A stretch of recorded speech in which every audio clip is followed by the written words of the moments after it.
Depuis quelques semaines, on entend énormément parler d'une tribu qui vit dans l'océan Indien et qui vivrait dans un mode de vie qui daterait de l'âge de pierre. En 3 mots, il y a un missionnaire américain qui est arrivé sur l'île, il s'est fait cribler de flèches, ça a rappelé au monde entier l'existence de ce peuple. Mais aujourd'hui, on les présente littéralement comme des survivants du paléolithique qui auraient résisté à la mondialisation. Et c'est une excellente occasion de parler des peuples isolés et de péter 2 ou 3 idées reçues au passage. Bon, on va faire un petit récap pour que tout le monde soit à la même page. L'histoire, elle commence donc il y a 70 000 ans. C'est important d'avoir toute l'histoire. Donc à cette époque, il y a un groupe d'humains qui sort d'Afrique de l'Est, donc de la Corne de l'Afrique, pour arriver au Moyen-Orient. De là, une partie de leurs descendants vont continuer la migration jusqu'en Asie en suivant les contours des côtes. Pour rappel, c'est une migration qui s'est pas faite d'un coup, ça a pris plusieurs générations et probablement plusieurs milliers d'années.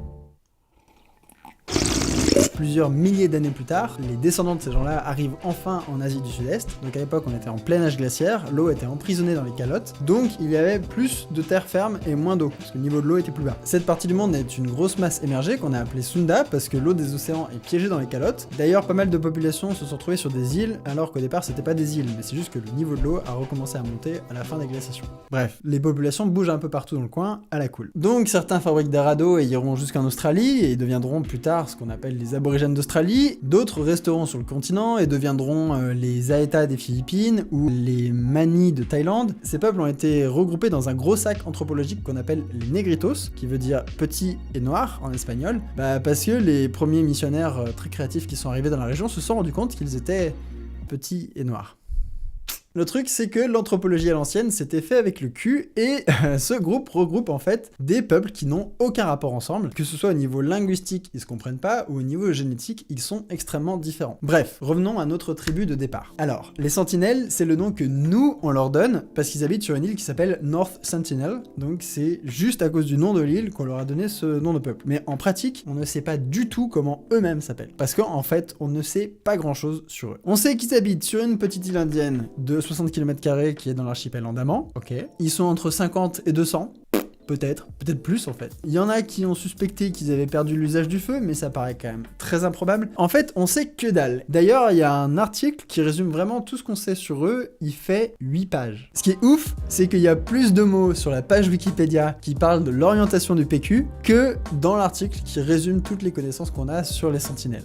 C'est peut-être cette absence d'information qui a mené autant de gens à croire que c'était un peuple qui est non contacté. Que ce serait une sorte de société relique du paléolithique, comme si des gens vivaient sous cloche depuis des milliers d'années et qu'ils avaient absolument pas évolué. Tout ce que je viens de dire dans cette phrase est faux. L'île North Sentinel fait partie de l'archipel des Andamans, qui a été largement exploré au cours des derniers siècles par des explorateurs, des marchands, des esclavagistes malais ou chinois, ou peut-être même birmans. Donc les choses ont vraiment commencé à s'intensifier au 19e siècle, quand les Britanniques ont commencé à venir dans la région, en particulier parce qu'ils étaient les colons de l'Inde. Alors j'ai trouvé un excellent thread sur Twitter qui raconte l'histoire d'un homme en particulier qui s'appelle Maurice Vidal Portman. Donc il va sur l'île avec un groupe d'hommes armés en 1880 et il capture 6 sentinelles pour les étudier. Parce que les Britanniques savaient être classe à l'époque. Donc il y en a 2, les plus vieux, qui meurent assez rapidement et ils décident, au bout de quelques semaines, il lui a fallu du temps, de ramener les 4 survivants qui sont des enfants. Alors, Maurice Vidal Portman était très intéressé par les peuples de l'archipel, de façon intellectuelle sans doute, mais il avait quand même une certaine fixette sur les corps des sentinelles et des Andamans en général, qu'il a énormément étudié et photographié. On peut voir d'ailleurs les photos qu'il a fait, et dans les descriptions écrites qu'il faisait des sentinelles, il attachait une importance très importante aux parties génitales.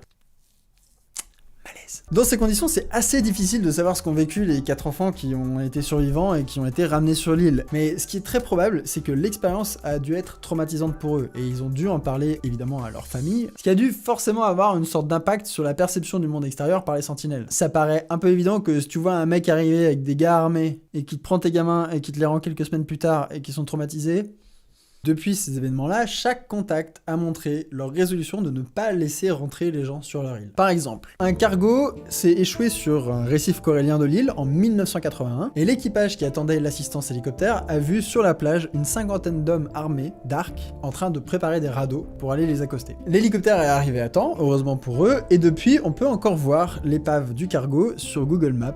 C'est énorme. Il y a eu quelques contacts timides avec des anthropologues dans les années 90. Donc il y a notamment des vidéos d'ethnologues qui sont allés sur place pour les filmer. Et en 91, ils posent des sacs entiers de noix de coco sur la plage avec les membres de la tribu qui sont un petit peu en retrait, qui les regardent faire et qui ensuite, quand les chercheurs retournent dans le bateau et reculent, ils sortent enfin du couvert végétal, ils vont voir l'intérieur des sacs, ils sont super curieux, c'est trop cool.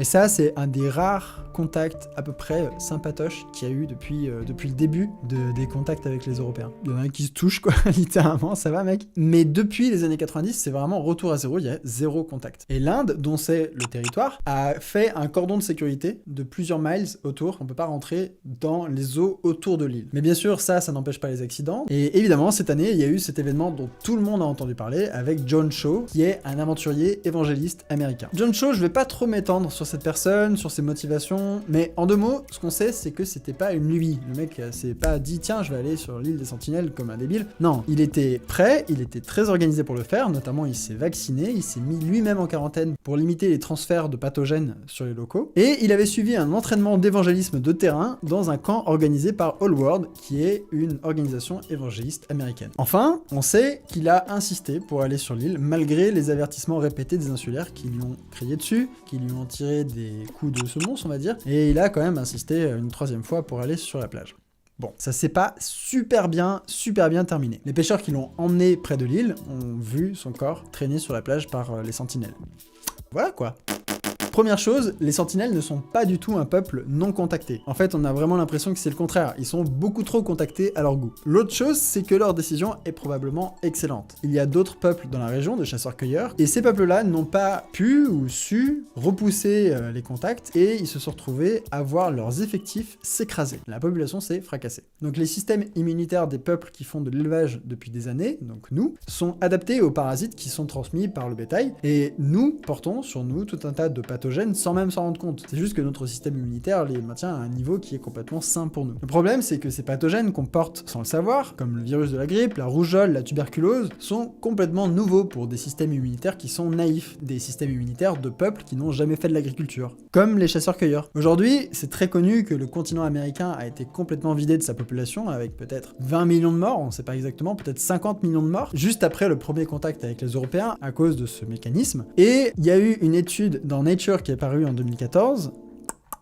elle est là, qui montre que la grande majorité des peuples qui sont étudiés, notamment au Brésil, juste après le contact, ils prennent très cher. Leur population, elle, s'écroule, justement à cause de ces problèmes de maladie. Et ça, c'est juste un aspect du problème. Mais ils peuvent aussi se faire tuer par des gens, en fait, comme notamment en Amazonie, où les bûcherons et les orpailleurs sont de véritables menaces pour les peuples indigènes. D'autre part, ils peuvent aussi finir dans des zoos humains, comme c'est arrivé aux Jarawak, qui sont d'ailleurs les voisins des sentinelles. Bref, un contact avec la civilisation a pas l'air de leur apporter grand-chose d'autre qu'un grand coup de pied dans la gueule. Il y a un exemple extrêmement percutant qui est celui de ces derniers survivants uniques, dont vous avez déjà sans doute entendu parler. Par exemple, aux États-Unis, au début du XXe siècle, il y a Ishi, dernier survivant de sa tribu, qui est sorti de la forêt après des années d'errance de solitude. Et aujourd'hui, en Amazonie, il y a encore un homme qu'on appelle l'homme du trou, en 2 mots, qui vit tout seul dans la forêt brésilienne. Il y a plusieurs personnes comme ça, et ces gens-là n'ont pas décidé de vivre seuls. C'est des survivants de génocide. Donc c'est ça, en fait, l'état actuel des peuples indigènes. En général, c'est extrêmement précaire. La plupart des peuples indigènes aujourd'hui ont subi un traumatisme violent de type une bonne partie de la population est morte. Donc ouais,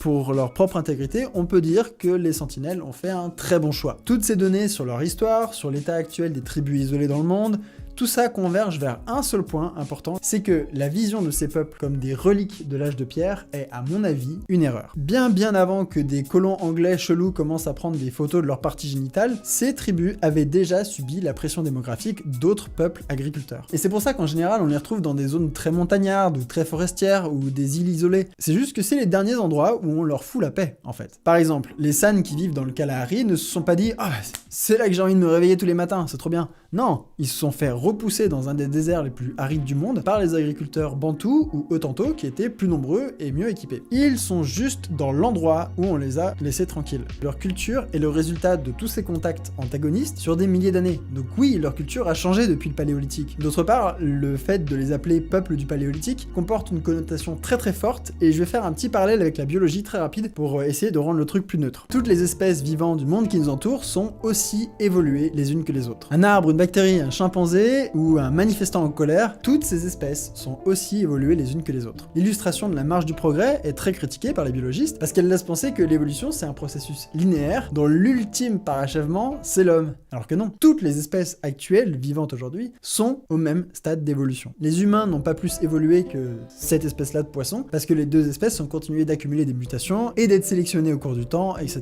etc. Si on revient aux cultures humaines maintenant, on a tendance à les aligner sur un axe technologique avec les Japonais et les Suédois tout à droite et du coup les sentinelles tout à gauche, les peuples primitifs du paléolithique chasseurs-cueilleurs. Les sentinelles n'ont même pas découvert la première technologie du jeu civilisation alors que nous on pose des sondes sur des comètes à 1,2 milliard de kilomètres. Certes, sauf que la culture c'est un prisme arbitraire. Si on ne décide pas d'utiliser la technologie comme une échelle de valeur, alors on se retrouve tout simplement avec ces cultures sont parallèles. Et c'est tout. Elles ne font certes pas partie du monde agricole, techno-industriel ou scientifique, mais on ne fait nous-mêmes pas partie du monde de ces chasseurs-cueilleurs, animistes et tribal. Les deux sont aussi valables l'un que l'autre. Je sais à quel point c'est difficile de ne pas faire cet axe de valeur. Notamment, on aurait vraiment tendance à dire oui mais notre espérance de vie est plus longue, ou notre mortalité infantile est plus basse, ou on a plus de connaissances sur le monde qui nous entoure. Mais chacun de ces critères est une échelle de valeur arbitraire. Et c'est justement là où je veux en venir, c'est qu'il peut exister différents systèmes culturels qui ne partagent fondamentalement pas les mêmes valeurs. Juste un petit aparté, mais tout ce qui concerne d'ailleurs les histoires d'espérance de vie chez les chasseurs-cueilleurs par rapport aux agriculteurs, on va y revenir très bientôt dans un épisode. Ils sont pas en retard par rapport à nous,